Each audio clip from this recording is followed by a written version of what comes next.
Good evening and welcome to iScreemZ. My guest today certainly needs no introduction to sci-fi fans, as she played the pivotal role of Lyta Alexander on hugely successful show Babylon 5. However, that's only one facet of this enigmatic woman. Beyond her awesome career as an actor and stunt person, she's a hugely successful entrepreneur, author, life coach. It is my great honor and pleasure to welcome to the show Patricia Tallman. Patricia, how are you? I'm great, Stephen. Thanks so much. So cool to be here. It's amazing to have you. It's amazing. And you know what? Listen, I know we're supposed to start stories from the beginning, but you just dropped an amazing bombshell. I got to say this first. Ladies and gentlemen, Patricia just told me that she just got married at the weekend there. Patricia, tell us about that. That's amazing. Well, yeah, I got married to like my very best friend in the whole world. It was the best day of my life. Wow. A bunch of our friends, and we've known each other since we were 17 and 18 years old. We met in college, and which was 47 years ago, kids. And we never hooked up. We finally started to reconnect at the very, very end of 2018. And then that was it. It was just like, oh, we recognize each other. Oh yeah, you're my soulmate. Okay, got it. That's incredible. And what a lovely story. That's absolutely awesome. And you know what? I actually, I mean, you've had and continue to have such an awesome and prolific career. We got plenty of time to, I mean, obviously, people know Babylon 5 and stuff, but I want to know about Quest retreats. I just learned about this. You're taking people on these magical journeys around the world. Tell us about Quest retreats. I was looking for a new way to live my life. And I got really tired of the way actors, especially women, are treated in our industry after you get to look like you're over 30 or 40 years old. And I just thought, I want all my hard work to pay off. And what was happening is I realized I love the entertainment industry. It's just, this is just the way it goes. But if I had put all of that energy into a business, I would be a multimillionaire by now. I would have this amazing business, and I would have some agency over my life instead of being at the ripe old age in my 50s when I started this journey. In my 50s, walking into rooms where my resume didn't really mean anything to anybody, and they're all half my age, and judging me from their point of view, which is again kind of fair. I guess that's the way it goes. But I don't have to stay here. I don't have to keep playing this game if it's no longer fulfilling. I did a part on an episodic television show, very popular. The director was rude and awful. The part was really kind of, who cares, just kind of fulfilling the need of the storyline of the week, the mystery of the week. And I thought, oh, this is no longer fulfilling for me. So what could I do? So I went through a crisis, a personal crisis, and coming out on the other side of it, I put together kind of a Venn diagram of what I loved. I love to travel. I love being with people. I think one of my superpowers is taking care of people, making things special for people. And I love personal development, personal growth. So these three things were coming together, and I'm looking at it going, what is this? Pardon me. Let me take a sip. Yeah, take your time. Yeah. And I started to come up with what excited me, which was to put the magic back in life, to feel awe, to feel inspired. And what I'm a huge nerd. I love sci-fi and fantasy, and what gets me super excited are the shows we love, and and those journeys that it takes us on, and feeling like you're immersed in those stories. So I started to get an idea. My first adventures were in Hawaii. So I thought I'll take small groups and I'll create adventures and I'll help people get out of their comfort zone. And I'll get them to start to feel safe enough to try things they've never tried before, like maybe a zip line, or maybe snorkeling at night with giant manta rays. How cool is that? And just finding things like that to do and combining it with the stuff we love. Then I thought I got more audacious, and I thought I'd love to have a whole Harry Potter experience. So in 2016, I took a group to London, and we spent 10 days together going to the Cursed Child at the West End with the original cast, and going to fabulous restaurants and going on ghost walks. And, we went over to the Leavesden Warner Brothers studios and walked on the actual sound stages with the real props. And we had so much fun. We dressed up like witches and wizards when we went to see the play. We just had an incredible time. And I thought, okay, all right. Now what I want to do is take everyone to New Zealand, and we're going to do a Lord of the Rings. Nice. We're going to start from one end of the country and work our way all the way down to the other end of the country, a 17-day trip. Right. And it was epic. It was so fun. And I got, I brought in some of the actors from the films that are Kiwis that we just had another amazing time. So I was scouting out my Scotland trip, what I wanted to do with, and the pandemic hit. So I had to put a pin in that. I'm going to go to Scotland this year to finish figuring out the trip, and then I'll launch it for 2023. But at the end of 2022, in December, we're going to go to Africa. I have a group. We're going to go to Africa. We're going to Botswana, Zimbabwe, and South Africa. And we're just going to have another magical time. That's the Quest Retreats part of what I'm doing. Perfect. And then on a regular basis, I have an online group, and we have a topic every month. We have a book club. I lead a discussion. We hang out. We have coffee. We have special guests come in and chat with us, and it's all personal development. It's about finding the magic in your life, just a shift in perspective to create that magic for yourself. And how do you do that? How do you have the life of your dreams? Right. And that's important. I mean, happiness is everything in life, money is great, but happiness and health, they trump it all the time. Right. Well, I think money is incredibly important. And part of what because money is freedom. It absolutely is.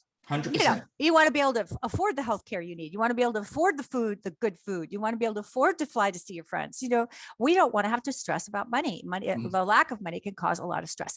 Money is just energy. It's how you think about it and how you use it. And you can use it as a superpower for good if you want to. That's up to you. You don't have to be an asshole. You could be an angel. You could be an Avenger. You could be anything you want. Yeah. So that I work with everybody on that too. Money mindset and prosperity workshops, and thinking about that. Like, what could you do to make this the life you're proud of and really thrilled to live? Yeah.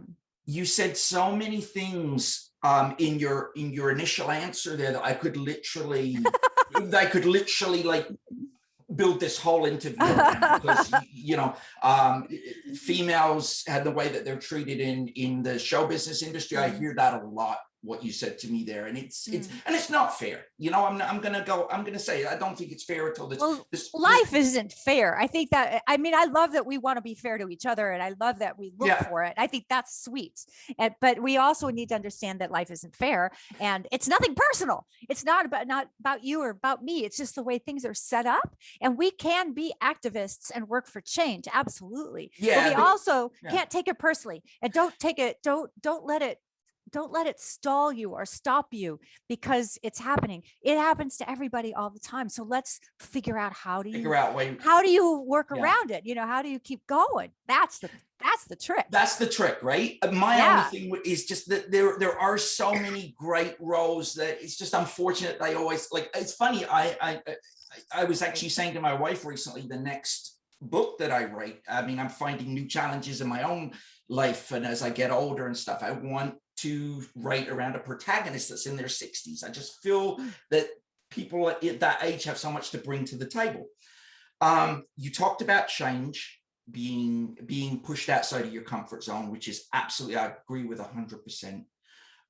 You also mentioned a dark period that you went through in your life there. Now, I don't want to cross any personal boundaries, but can you elaborate on that at all? Sure, absolutely. I always encourage everyone to ask me anything they want, and if I don't want to answer it, I'll tell you to fuck off. I'm really good at that. So it's not a problem. Absolutely. But no, I think it's important to have these kind of conversations to normalize these life-changing depressions. Or for me, it was a huge crash and burn. I really did have kind of a psychotic break. I lost it. I was gone. I couldn't talk or eat for like a month. I lost 20 pounds. I was just shattered. And that happens sometimes, I didn't really, I've learned so much about it since then. I didn't know what was happening to me when it happened. But it was a true crisis. And the massive benefit was that it happened at all, because it completely ripped me down to, in Game of Thrones, there's a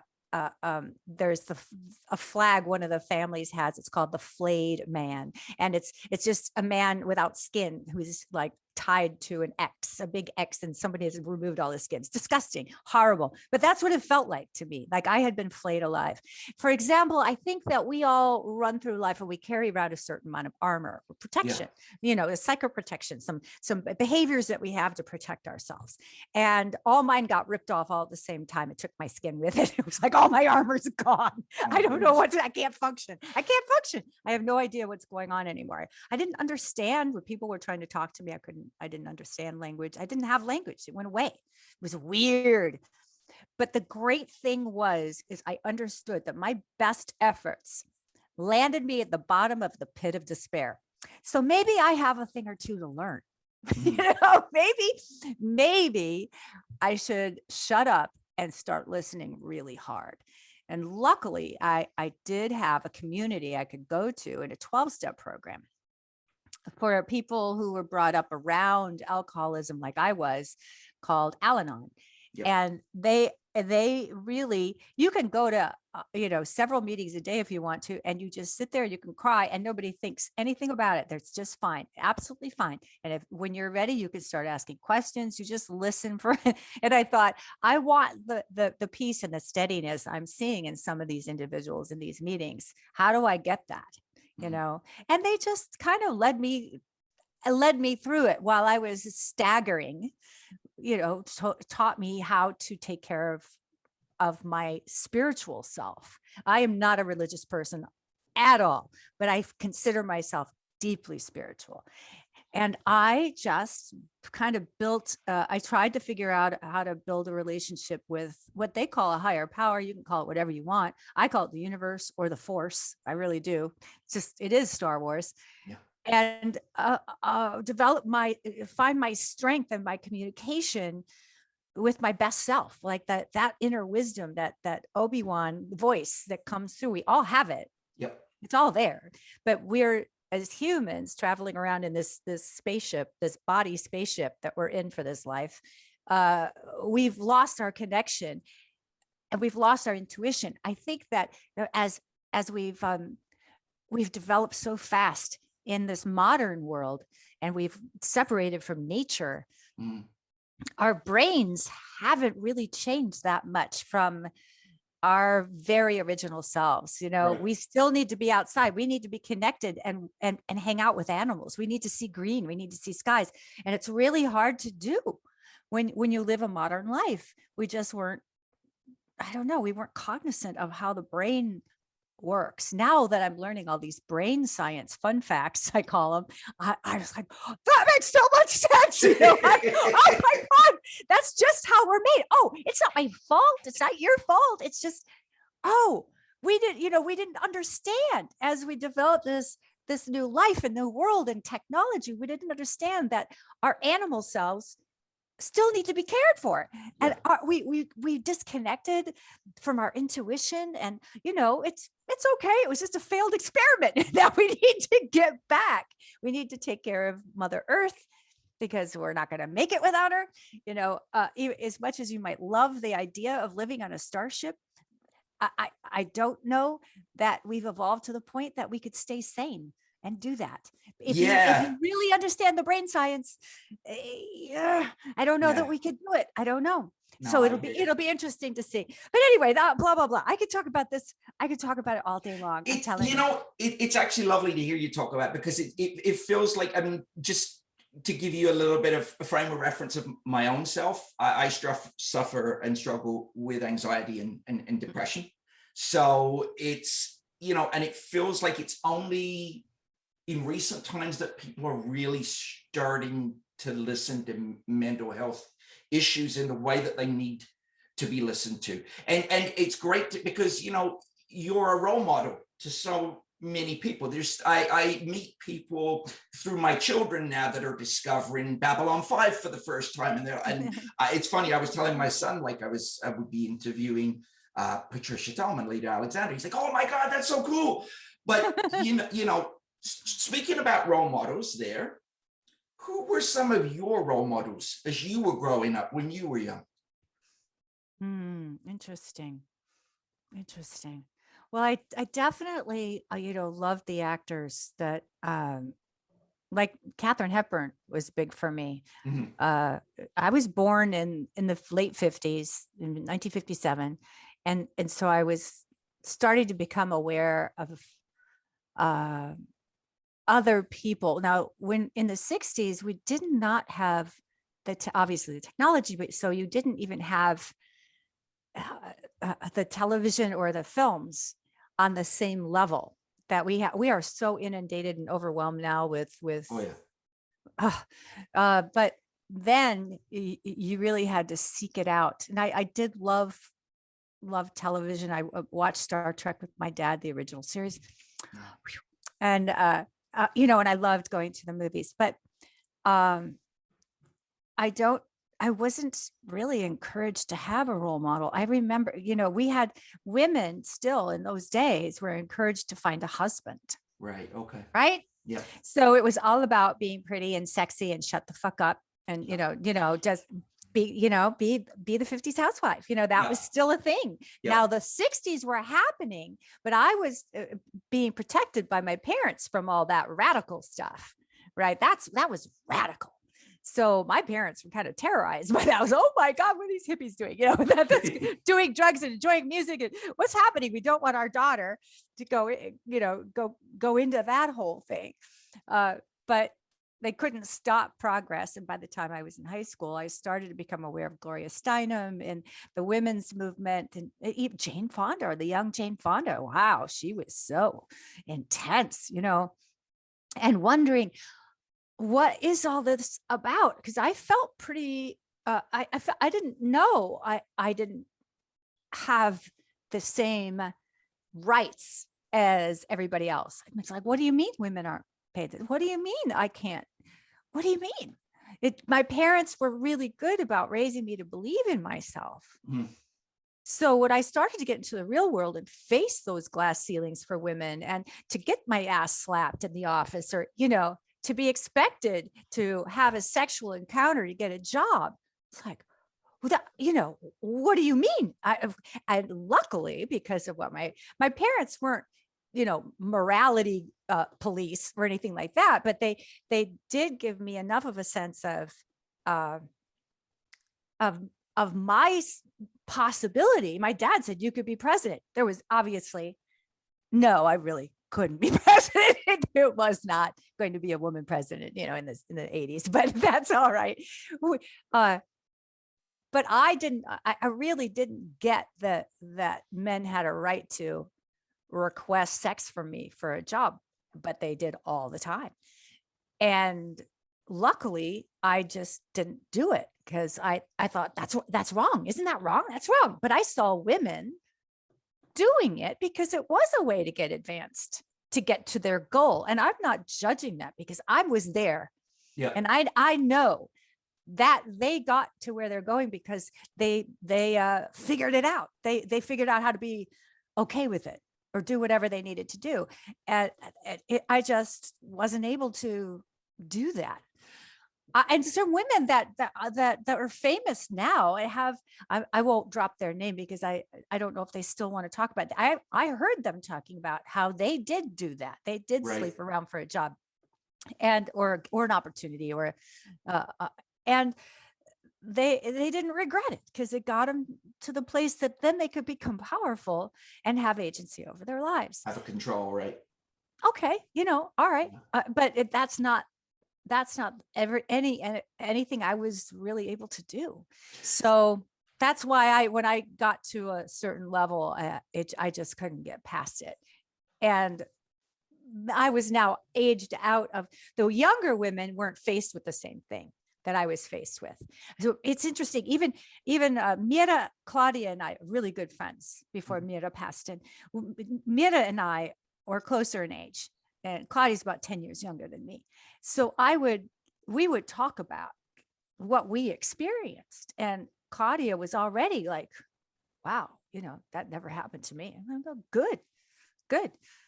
I hope that things had changed enough for the younger actresses, but they hadn't changed for us. Sorry, if I may. So this was specific to your experiences in the entertainment industry, or did you find this in regular work before? Oh yeah, it was. If I had a waitress job, I would be hit on by the managers. Wow. If I had a temporary job where I went in and filled in as a receptionist, you'd get hit on. And the women who played along got the opportunities first. Mm-hmm. Did you? So obviously there was a point in your young life where you kind of said, because obviously you've been a stunt person and an actor, right? Very prolific. Right. There was a point in your young years when you said, hey, I want to get into the entertainment industry. Was it completely disillusioning, or was there a positive, what was the positive? Was there a positive side to it? Oh, absolutely. I love my business. And I mean, I love the people in my business. We had a lot of gay guys in our business. And of course the gay guys aren't hitting on me. Right. So they're taking care of me. Right. I mean, so they're wonderful people. It's just that they weren't always in power. Yeah. Right. Yeah. You could definitely commiserate, but you needed those people in power. And there were, just wasn't always working out for me. And so, I think that combination of that stuff, those shenanigans, and then getting to a certain age. Yeah. Just made me go, this isn't fulfilling me anymore. I'm not doing the kind of roles that speak to me, where I feel like I'm sharing something important. I don't need to do these. I don't need to be the dead body of the week, or the right, or the yeah. I don't give a fuck about that shit. So I'm not that into being an actor that I'm okay with having a career of stuff I don't give a shit about. That you don't want to, you want to be doing what you're happy. It's interesting because you talk about as well, the progressiveness or not so progressive of the way that women were portrayed in movies and the way that they were dealt with in the end. Something that interests me looking back, and this ties to one of your roles there in the 90s of Barbara in Night of the Living Dead. Yeah, when good you example. Look at the original Night of the Living Dead, and not to cast any sort of disparagement on George Romero. Never, or even I mean, I think the original Barbara was perfect for the day. That was the trope for women, to melt down, and they had her very realistically. You go into fight or flight or freeze or fawn. Yeah. She went into freeze. And she froze, right? Yeah. And that's what the brain does. Talk about brain science again, right, Stephen? So you go back to that. And my Barbara went into flight and then fight. Yeah. Right. Yeah. So, but her Barbara just froze and she perished before anything could shift for her. Right. She got dragged out. That was it. But man, was it ever cool and interesting to see you flip the coin in that movie there, because Night of the Living Dead, it's such an iconic film. You're expecting one thing, and then suddenly when your Barbara kind of breaks out there and is like, taking them down and taking that, you're like, whoa, this is something else. This is really cool. It looked like at the end of that movie that there was it almost looked like there was more to come. Like, was there ever talk of a sequel? Not that I was aware of. I appreciated that. George seemed to be very, what's the word? Like, or maybe realistic, or also cautious enough he knew the business. He knew how hard it was to, get deals up, even though to us, it seems obvious. It's obvious that the fans would love to see part 2, what happened next. But, with Barbara but it just, he never said anything, and I didn't expect it. So we've been joking about it recently, I guess, about what would Barbara look like if she had been in the zombie apocalypse and now she's 64 years old. What would she look like? I think she would be batshit crazy, but I think she'd have dreadlocks and stars and smoking and just like, oh, fuck, just crazy. But that it didn't happen. And that's okay, because it's also gives everybody a chance to have their own version of what came next. Where it came. Yeah. And I don't know. And I always, when I get to the end of it, I feel like she's going to be okay. Like, I feel like, I think so too. I feel like she's got nothing to lose. Nothing. She's killed a person. She shot Tom Tolles in the head, right? She shot Harry in the head. So no, she's got nothing to lose.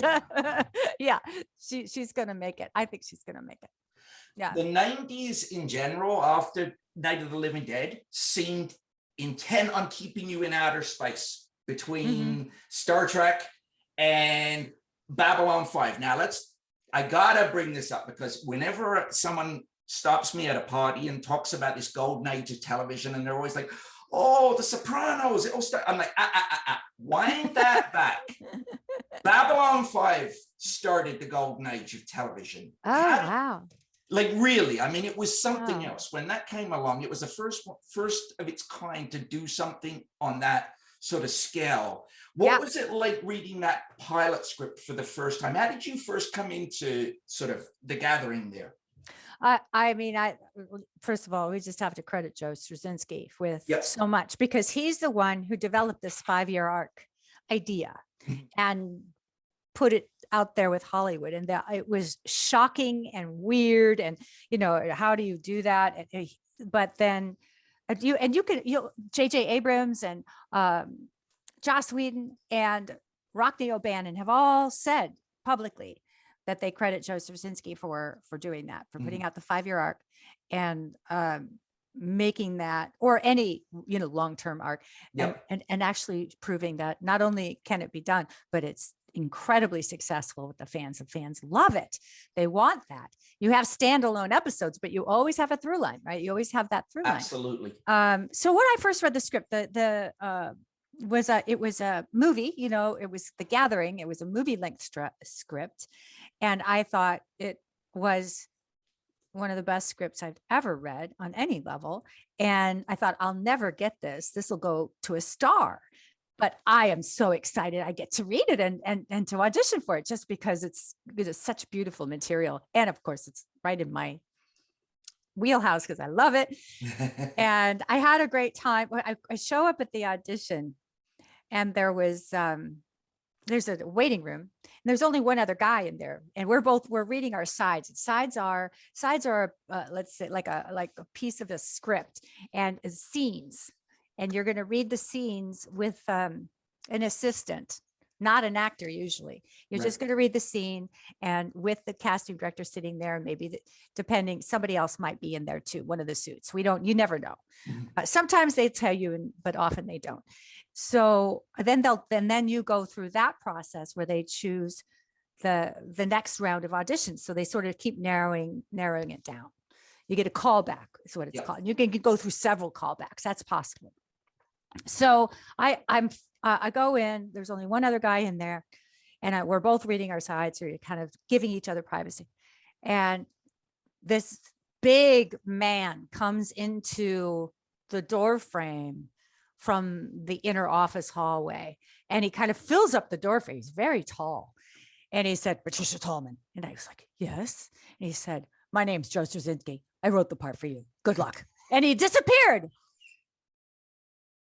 What the fuck? And so this other guy in there, the actor, looked up and went, "No pressure, huh?" And I don't remember the audition. I remember kind of walking in, and there's Mary Jo Slater, who's a casting director I knew, very famous. There's some nice looking guy reading with her. Turns out that's Ed Wasser, and Joe Straczynski, and I think Richard Compton, the director. It was like, what's happening here? This is basically, it was already a callback. Joe already knew he wanted. I didn't even go through the preliminary audition. Wow. So but I didn't know that. So I go in, and I don't remember reading. I just like fucking hoping I didn't wet my pants.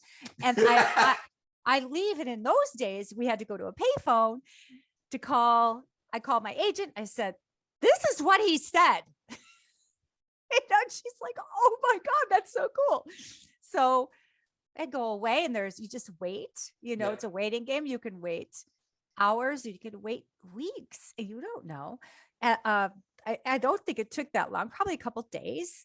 And they said, "Yeah, you have a callback." I got a callback? Okay, cool.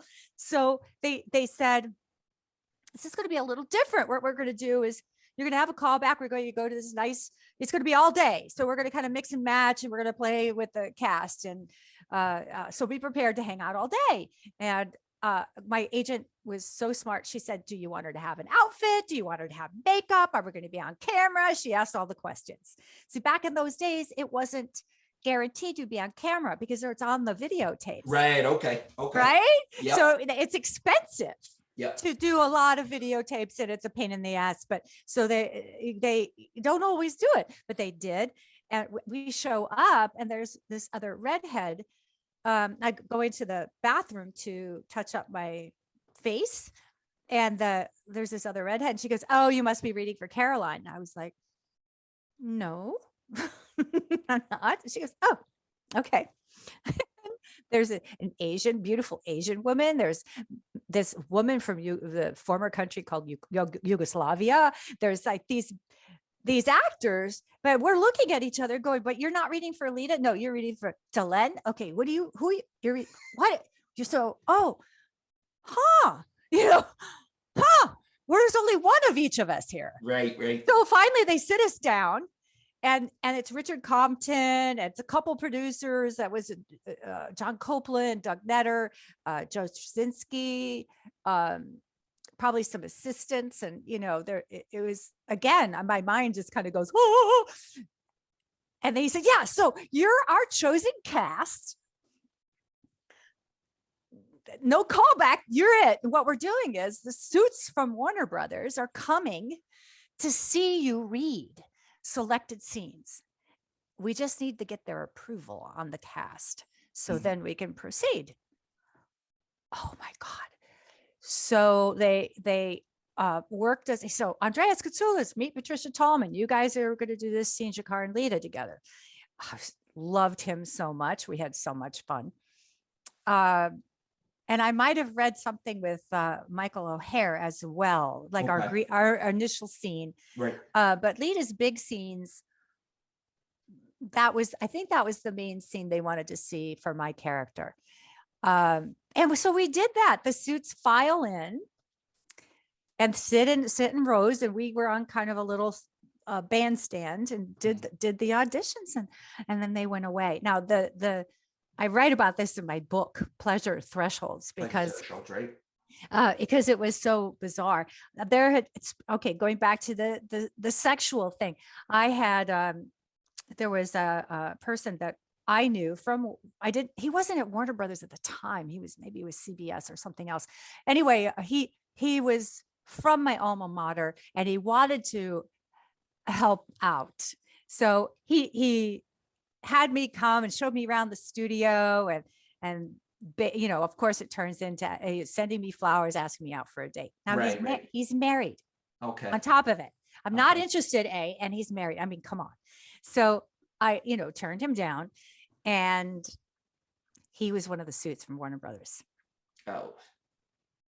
So I did get the part for The Gathering, but when it came time to pick up our contracts for season 1, he said, nope, we need someone sexier in this part. Oh, and I write about what happened, and they waited until Joe Straczynski was out of California. He flew to New York, and like I said, we didn't have cell phones, we were on pagers, and they came back to me and said, we're offering you scale plus 10. Now scale is a minimum for the Gathering. We were paid what our agents were able to negotiate, and I was paid a very decent. It wasn't exceptional, but it wasn't scale for sure. Okay. So we asked for what would be what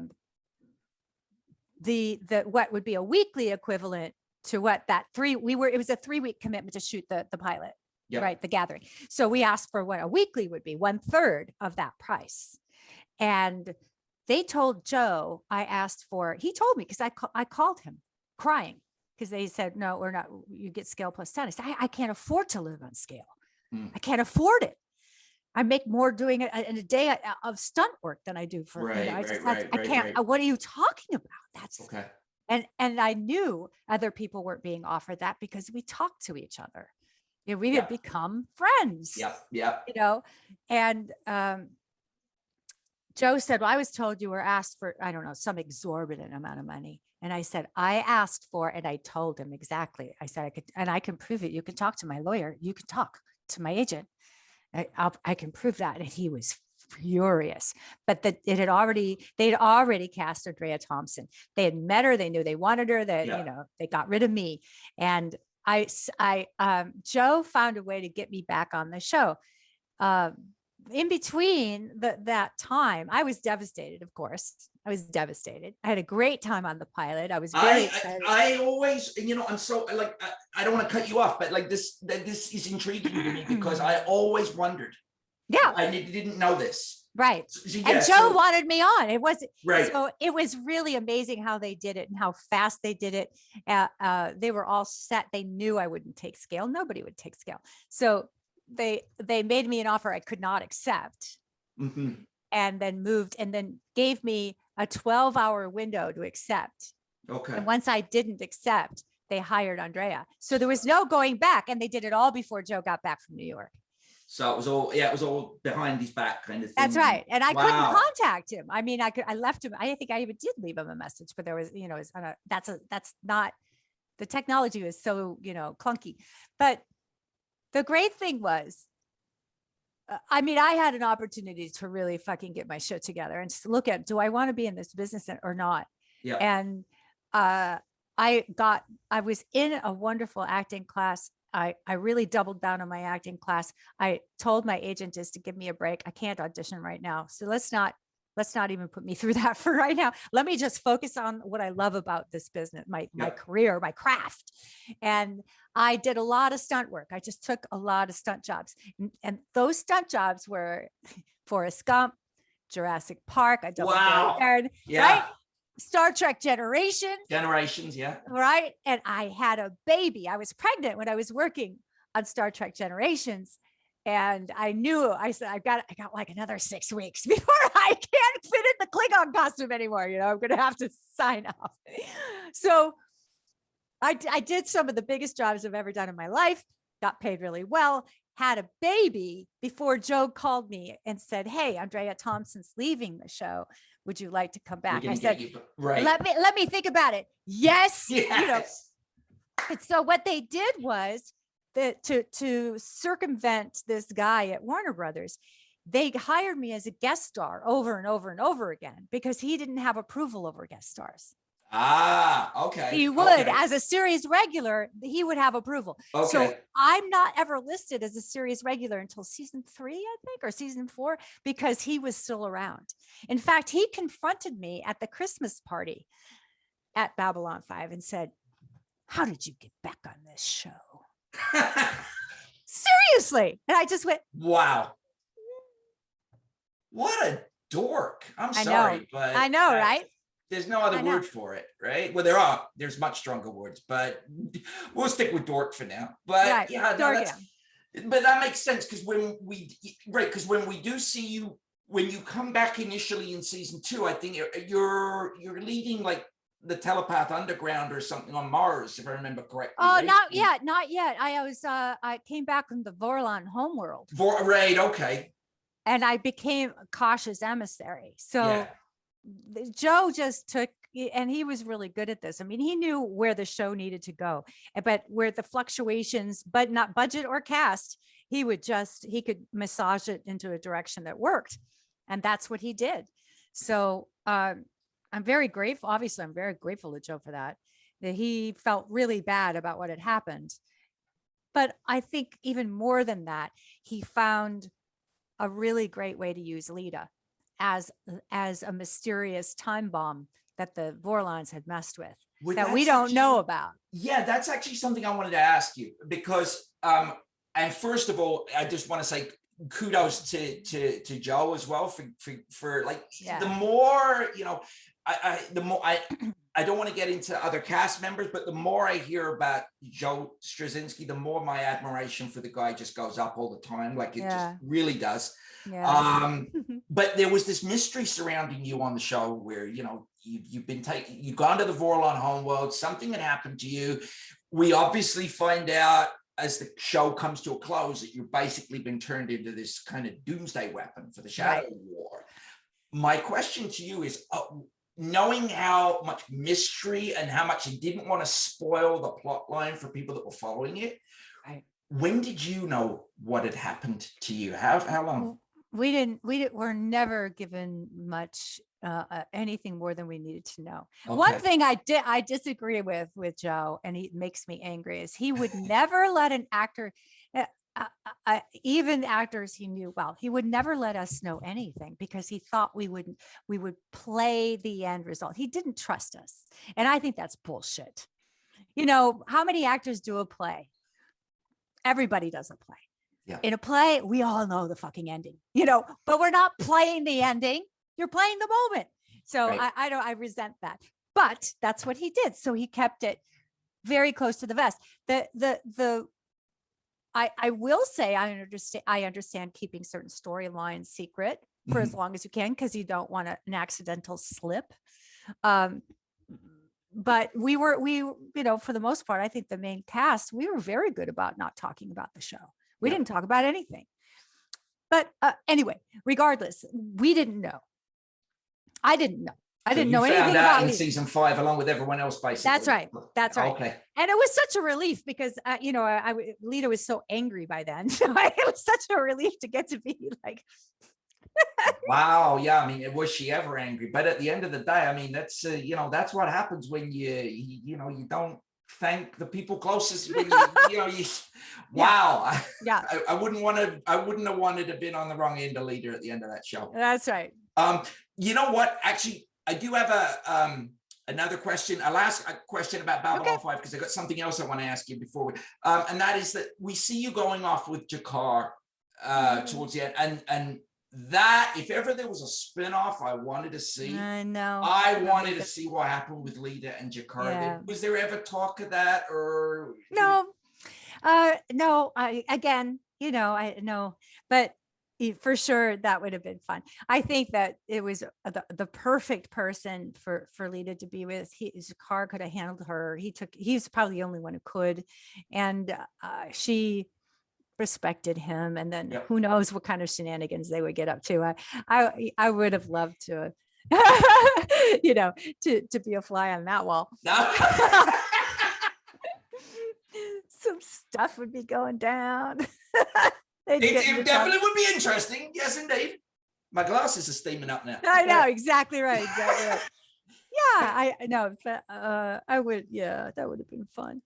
So in your career as sort of a stunt person in the business there, I got to ask you, was there ever a time when because I mean, obviously you did so much stunt work. Was there ever a time when you kind of had an accident that almost made you think, oh, maybe I better, this is not until, I mean, the stunts are dangerous and you do get hurt. That's why they call them stunts, and that's why it's a career. I didn't second guess myself about the work until I had a baby. And then I remember the moment I was doubling Gina Davis on Long Kiss Goodnight. It was a brutal shoot. We were in Toronto shooting at night in February or something, January, freezing our tits off. I had this gag where she's having it's a dream sequence, and the Gina's character is falling into the camera screaming. And so they dropped me on a descender that was over a quarry, again, in the middle of the night, like 80 feet off the ground. Oh, I was so scared. And it had nothing to do with talent. So I was scared because I'm on a wire. And if anything happens with the wire, and we're dealing with frigid temperatures, so that's brittle. Yeah. And if anything happens, I was dangling from the crane, waiting for action, and thinking about my little boy in the hotel room with the babysitter, going, oh, things have changed. Yeah. This was the first like really life-threatening stunt I had since I had him. He was 18 months old, and thinking, yeah, I don't think I can do this anymore. No. Yeah, that's shifted. That's what shifted it for me. Parenthood really changes you, right? It did. And then stepping back from stunts, I realized I don't really miss it. I miss the people. I love the people again. I had some great folks around me, and I loved the adrenaline, but again, there's got to be no power. I have a great reputation. People know I work hard. I never fucked anyone for a job. They all knew that I was what they call, I could take a hard hit. So their girlfriends would get the cushy jobs. I'd get the really hard jobs, but I could do them. I would do them. I didn't freeze.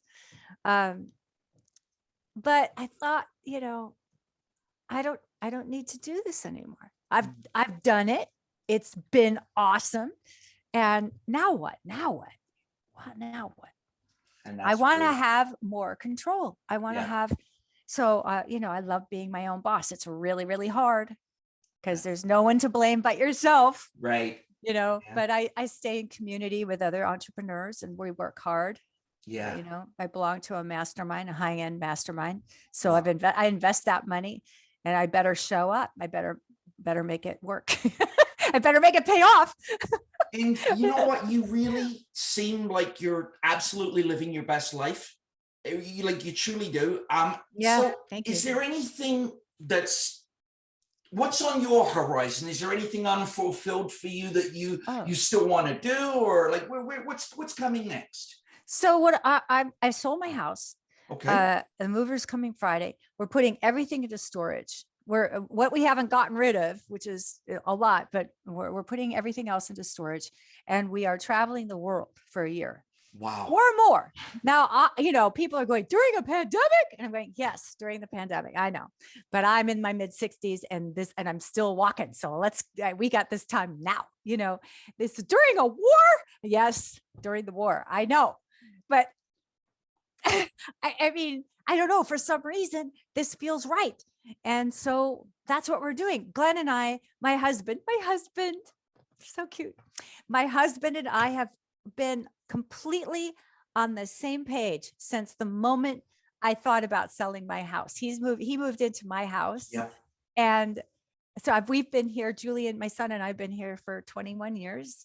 And it was, like September, October last year that I kind of went, I think it's time. I think it's time. The market is good and we don't need to be here anymore. I can work from anywhere. Right. Yeah. So we don't have to buy another house. What always in the past had I thought about moving, there was like, well, where am I going to move to? Yeah. Because I had a child in school and we had a great situation here. So that wasn't right. But now he's 27. He's got his own place. I've got this house. It's time. Beautiful. It's time. So that's what happened. And Glenn was like, yeah, let's go.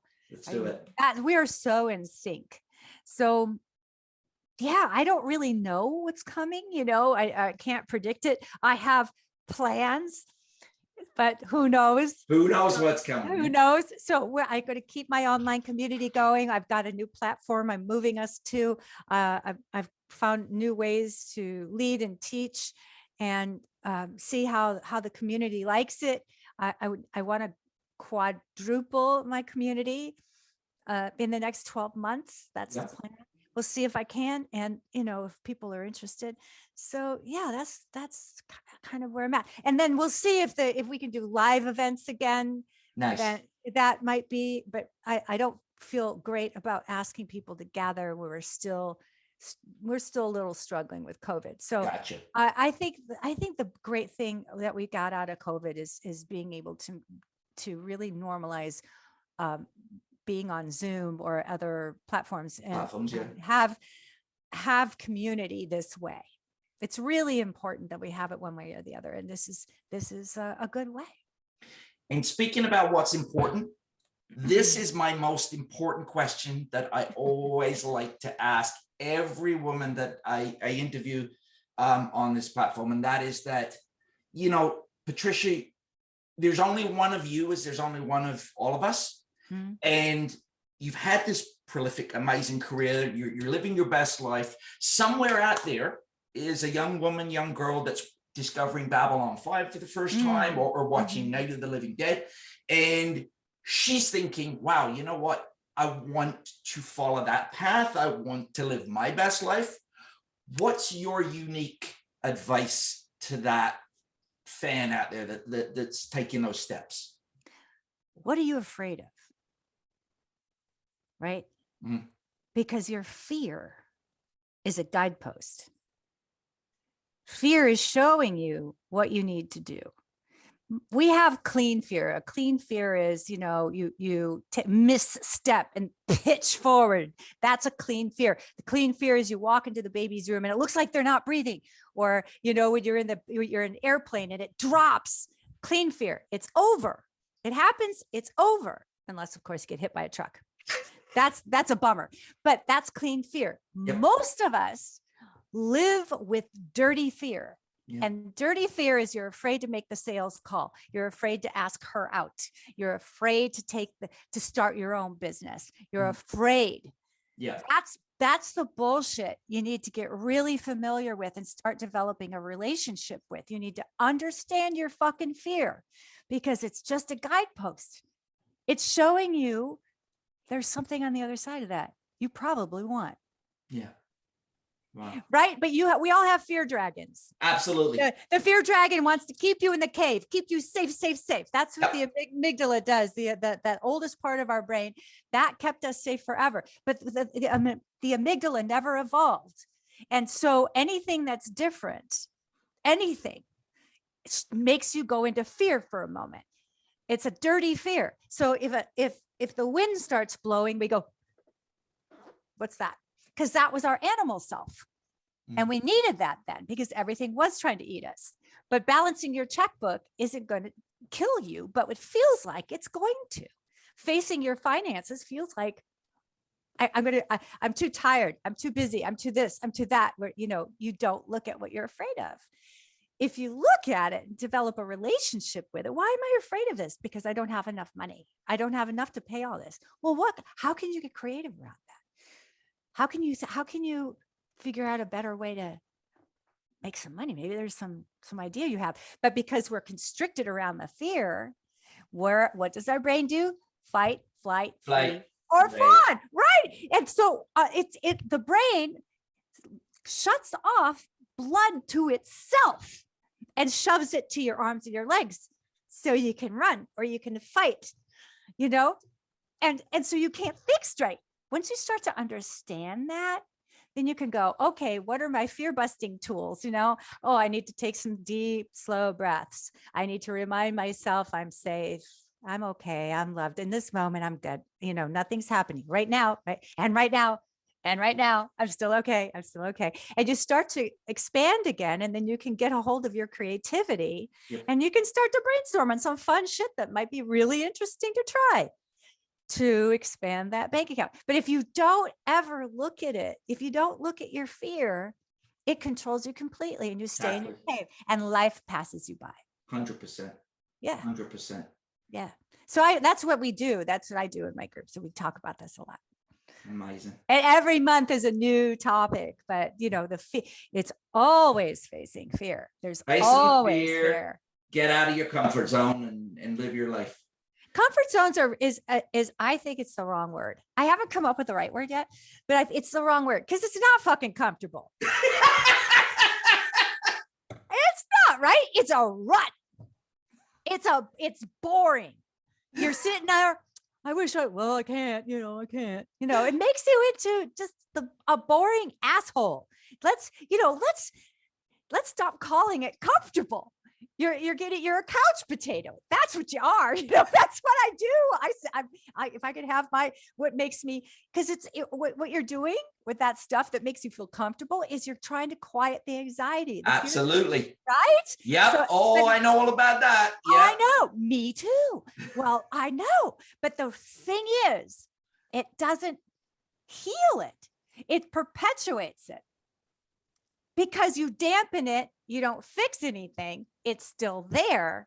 You just dull the noise with alcohol, with food, with shopping, with sex, with TV. We have all kinds of things we can, gaming, all kinds of things we stimulate, can do. Right? Yeah. To block the anxiety. And you think this is important. I've done all of these things. And it wasn't until I pitched into that pit and almost died that I kind of went, okay, my best efforts got me here. I clearly don't know what to do. So I started to listen and learn. And I spent tons of money as I figured it out. I started I would go to this class. I'd go to this class. I'd go to this class. And I tried to learn and understand what makes us do this bullshit. So, why? And some of the stuff I did worked and some of it was shit, I thought. So I feel like I've curated for nerds stuff that works. Because it speaks to us. We understand it. And we get it. We understand the analogies. We could, if I say, hey, Obi-Wan, and everyone's, yep. I say, remember when Dumbledore? Yep. Didn't Gandalf? Yes, he did. So my role models are the great wizards of our time, and what have they taught us? All right. Why don't we try to actually fucking do that shit? See what happens. You don't have to be a wizard, or maybe you already are. Patricia, and you just didn't know it. I gotta tell you, you are absolutely amazing. This has been I don't want to go. This has been so much fun. Oh, you're so sweet. I have to pack. You do. You got to move. I can't. I wish I could do this and it would all be, I could do a Molly Weasley and everything would just pack itself away into trunk. Do itself just bing, bing. That'd be so great. Thank you so much for being a guest on iScreemZ. I really appreciate it. Thanks for having me. Congratulations again with the marriage. Good luck with the move and come back anytime, okay? All right, will do. I will do. Thank you so much. And thanks to everyone for sharing and listening today. It's great. Thank you.